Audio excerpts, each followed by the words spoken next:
আজকে শাপলা স্মৃতি সংসদ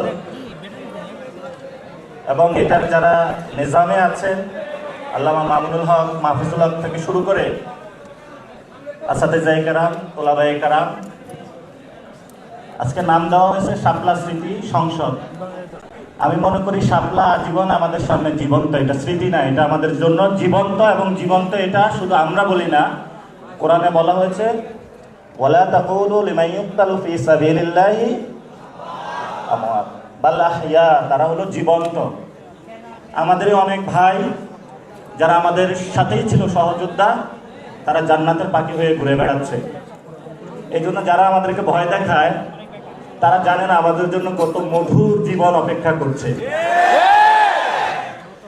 এবং যেই মধুর জীবনের নিশ্চয়তা যিনি আমাকে সৃষ্টি করেছেন, যিনি প্রত্যেকদিন আমাকে রিজিক দেন, যিনি পালন করেন, উনি আমাকে নিশ্চয়তা বিধান করেছেন। পৃথিবীর কেউ আমাকে নিশ্চয়তা বিধান করে নাই। এবং বাংলাদেশে যারা আলেম ওলামা রয়েছে দীর্ঘদিন ধরে তারা কিন্তু মিডিয়া সন্ত্রাসের শিকার। আপনারা দেখেছিলেন যখন শাপলা হত্যাকাণ্ড হয়েছিল, আমাদের সামনে এমন ভাবে বয়ান উৎপাদন করা হয়েছে ওইখানে একজন লোকও মারা যায় নাই।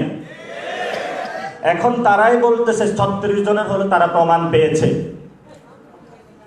সেই সময়কালে তারা এটার নাম দিয়েছিল নারকীয় হত্যাকাণ্ড, সন্ত্রাস নাম দিয়েছিল, তাণ্ডব নাম দিয়েছিল তারা।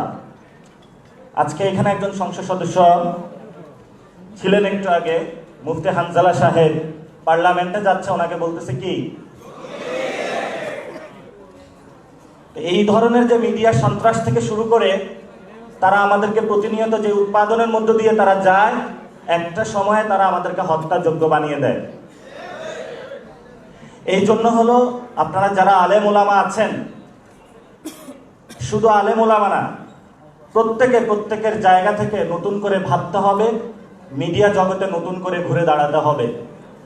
এখন বাংলাদেশে অনেকে বলে যে যা কিছু আমরা বলি এগুলা প্রিন্ট ইলেকট্রনিক মিডিয়া আসবে না।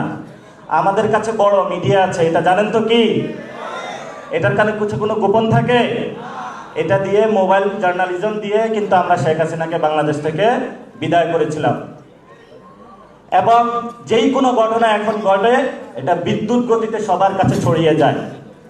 এই জন্য যারা মিডিয়া ভাইরা রয়েছেন, আল্লাহর রাস্তায় আপনাদের কাছে অনুরোধ, আপনারা